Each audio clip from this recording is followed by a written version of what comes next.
Okay, hi again, game design students. Hopefully you've bounced right to this video, or maybe you need a little break. So this is part 2, still in Unit 5, Lesson 8, but now we're moving into creating your enemy ship. So you'll be using a lot of the same skills as you did when you put your hero ship in there. So some of the things that I did on my own is in my space pack, I actually deleted a lot of the other assets because there were just too many materials, and I imported in by clicking the plus, imported into my space pack 2 different crafts that look different from the hero ship. So that'll be your first task, and just notice when you drag it in, the background turns orange, then you know you're doing it. So I put in craft speeder D. The directions are saying we want to make sure that the um, accent color is different, so the shape is different. We're going to add collision using the mesh collider, just like we did in the previous video, and the ship should be facing in the opposite direction. So that's kind of what I was working on. I need to kind of scoot things around and see if I'm where I need to be. So I'm gonna actually click on the ship and see if I'm doing. Oh, nope, I'm still on transform. Control Z, I want to be on translate. And now let's see if I can, well, no, we don't want to hover there. We're going to bring that. Why are you going up and down? There we go. I can always use my numbers. So we want to move on the Z axis. You notice the Z axis is moving, and I could match if I want to get it perfectly lined up, maybe I'll just match the Y axis. No, that's the X axis. So it's but it's not completely matching, but let's get it there. There we go. Okay, so it's a pretty good match. They're facing each other, looking good. There's my little guy, right smack dab in the middle. Let's take a look at what's next. Looks like my ship is a little bit, I tried to rotate it. It looks like it might just be just a tad off on the rotation. So I can go ahead and fix that on my own. So remember, you can kind of rotate, make sure things are looking good. So let's see what's next. We want to change the color. So just a couple reminders. I'm clicked on the craft speeder, and then in order to change the color, I'm going to go in the asset materials, and there it shows me all my different materials.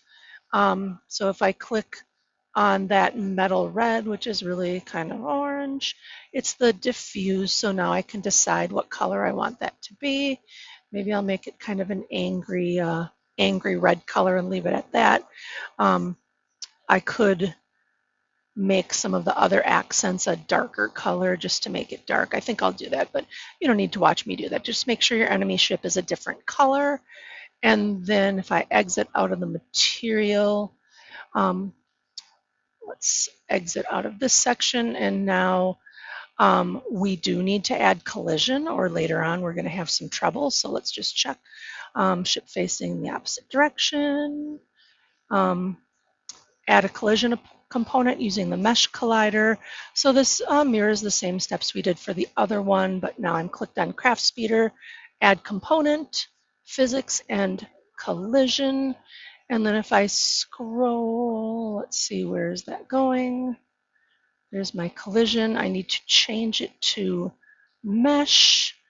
And then I want to choose, I need to make sure I choose the craft speeder D, which is the one that I chose. See, it turns green to show that I've got that mesh. And then I think we're in good shape with that.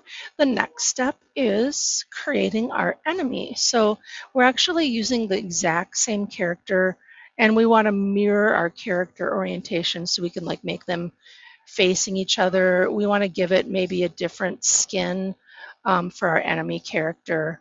And we can also give the skin the same accent color as well. So let's take care of a few things here. So I can go into my characters. Notice my hero is a template. I don't want to bring that one in. I want to bring in my character medium again. And let's just set it in a different spot. Now remember, it's going to come in really big. And look at that. It's it's attached in the hierarchy to my craft speeder. So I'm just going to Control Z out of that and pretend that didn't happen. And I want to be really careful where I'm clicked. I'm going to click on the root menu when I drag that character in so that it's not attached in the hierarchy to craft speeder. So let's bring him in, and then if I use my focus, we're going to see that he's really big, and he's right on top of my other character. If I click on my player character, which is named Hero, I really thought that I already named it something different. We used 2/10 on that, so let's go back to character medium, and we're going to give it the same scale, 0.2, in all of them, 0.2 and 0.2, and enter. And then now that's a more reasonable size. Let's add that focus, and now we can slide them over, and we can turn them so they're facing each other. Now it did give it the same, I think, the same skin. So I think we can change that. Maybe I can give it a criminal male. Let's see if I'm doing that right. So I can edit it. Oh, it's basically choosing the same thing. So hold on one second. Okay, I'm noticing it says once you've created and named this template, a new material may have already been created automatically.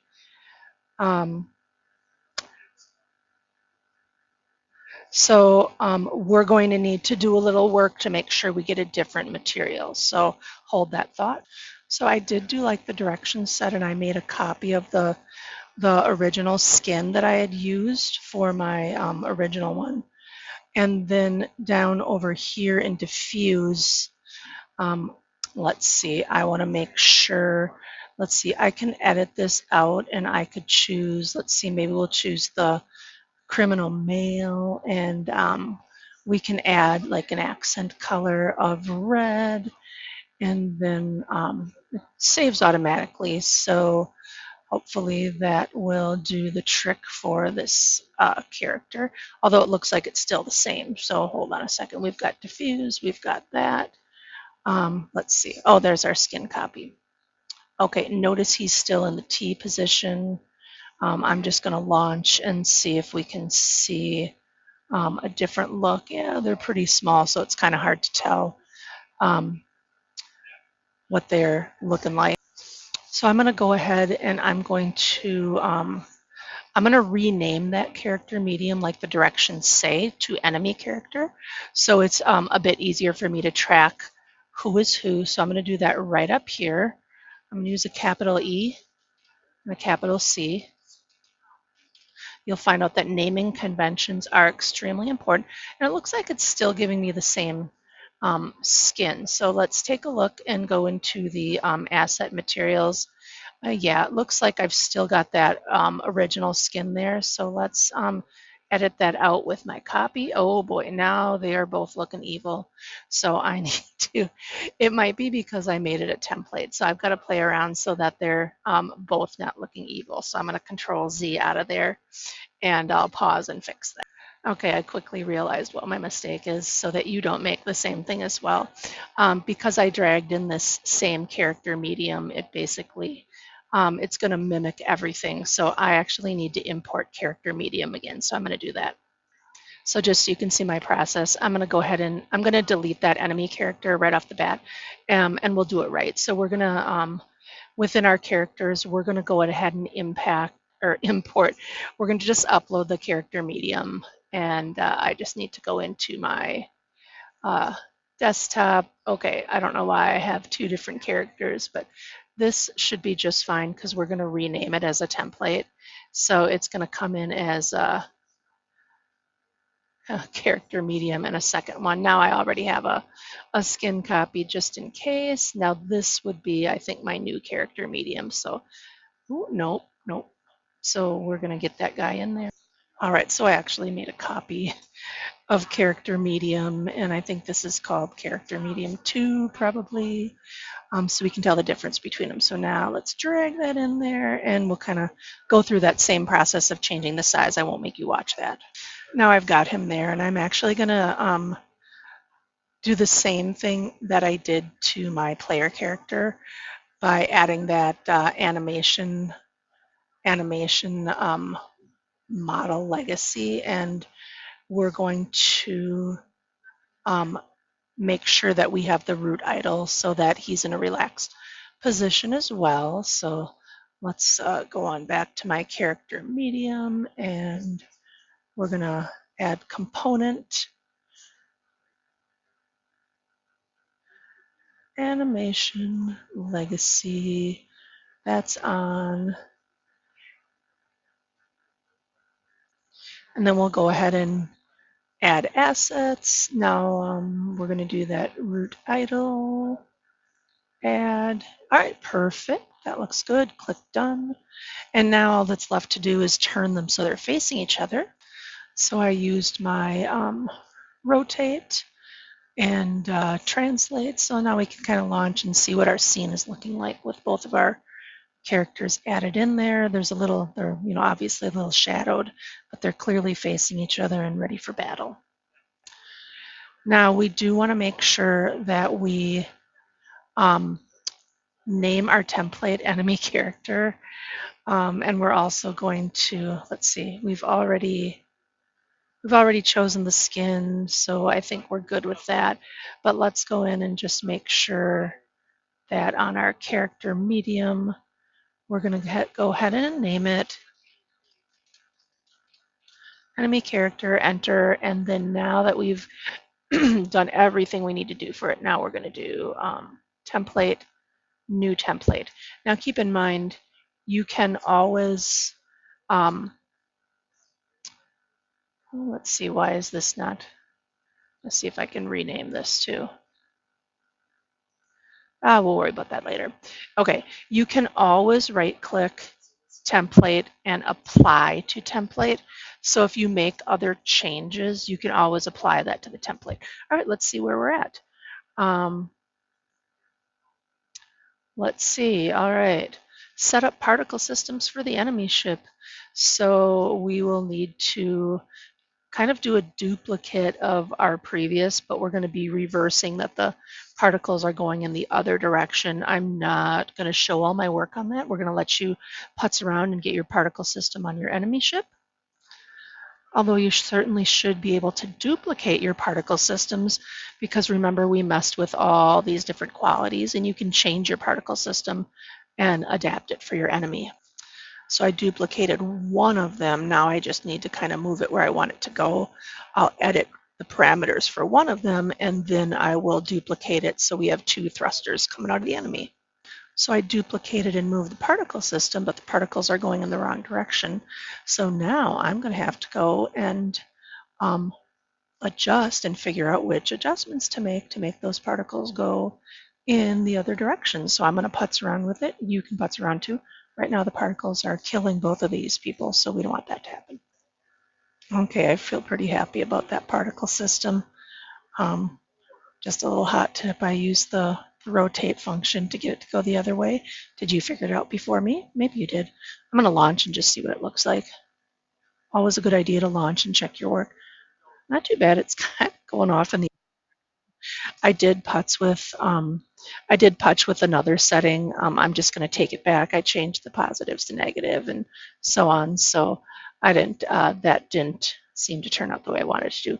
You can try to change the colors. Oh, it still looks like it's going in a weird direction. So I might need to rotate a little bit further, but it looks kind of cool. Once I get it set, I'm going to duplicate it, and then so I have two particle systems for both. And then let's see what else we need to do. Let's see, once you've got your particle systems, it says save the enemy ship as a new template, so we got to make sure we do that. And then when you submit, you should already have shared your game with me. You can definitely submit your game design document. There isn't, I don't think, anything else to add in it yet for today, because we really were just adding features to our ship. So once you have both of your thrusters on your enemy ship, and then do make sure, because I can see our craft speeder is not named, so you want to make sure you name that. It's suggesting naming it as enemy ship. And I'm following those directions exactly because um, when it comes to doing some scripting later, if our names are different, then we need to really be careful that the names are reflected in the script. There, enemy ship. There we go. And the particle system, notice it's nested under it. I can duplicate that particle system, and then I just need to slide it over where I need it to be, roughly there. Check it out. Not too bad. And then I right click on the enemy ship, template, new template, and then you'll see that rhombus next to it. Give it one more launch, and then we should be good to go. There we go. I've still got it thrusting a little bit to the side, but we'll be okay with that for now. That's all for today. Hopefully this helped. Have a great day. Bye.